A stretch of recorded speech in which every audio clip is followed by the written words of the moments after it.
America और NATO की चुनौती से निपटने के लिए रूस ने अपनी तैयारियों को धार देना शुरू कर दिया। खबर है कि अमेरिकी विमानों पर नजर रखने के लिए वो जल्द ही नॉर्वे के बॉर्डर के पास अपने सबसे आधुनिक और हाईटेक रडार तैनात करेगा। और पश्चिमी मीडिया ने दावा किया कि इसके लिए रूस ने रडार स्टेशन तैयार करने का काम जोर शोर से शुरू भी कर दिया।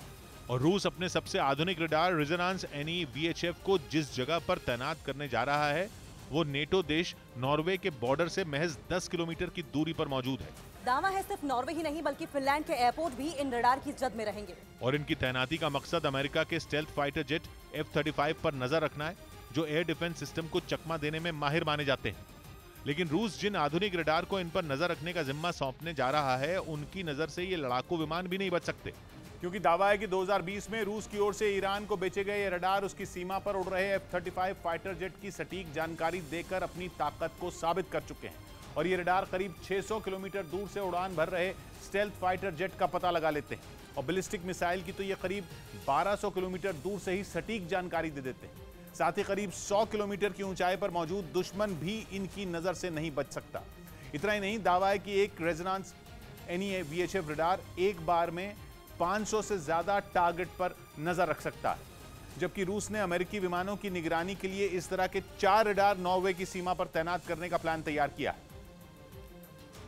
और ये तैनाती ऐसे वक्त में हो रही है जब स्पेन की राजधानी मैड्रिड में हुए सम्मेलन में नेटो रूस को घेरने के लिए पावर प्लान तैयार करने का ऐलान कर चुका है, जिसके तहत वो उसके पड़ोस में मौजूद अपने सदस्य देशों में 3 लाख सैनिकों को हाई अलर्ट पर रखेगा और वहां आधुनिक हथियारों की सप्लाई भी बढ़ाएगा।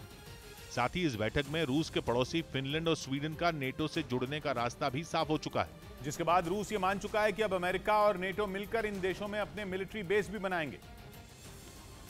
और नॉर्वे में तो अमेरिका पहले ही अपने 2 F-35 लड़ाकू विमान तैनात कर चुका है। लेकिन रूस को डर है कि फिनलैंड के नेटो से जुड़ने के बाद वहां भी जल्द ही 5वीं पीढ़ी के अमेरिकी फाइटर जेट तैनात किए जा सकते हैं। और रूस के लिए रणनीतिक तौर पर बेहद अहम माना जाने वाला कोला प्रायद्वीप फिनलैंड से ज्यादा दूर नहीं है। दावा है कि इस प्रायद्वीप में रूस ने बड़ी संख्या में परमाणु हथियार तैनात किए हैं, जबकि इसके पास कोला खाड़ी में उसकी बैलिस्टिक मिसाइल सबमरीन भी मौजूद है। और रूस को आशंका है कि नेटो के साथ जंग छिड़ने पर फिनलैंड और नॉर्वे में मौजूद अमेरिकी विमान इस इलाके में बमबारी कर सकते हैं। इसीलिए उसने इन विमानों पर नजर रखने की तैयारी तेज कर दी।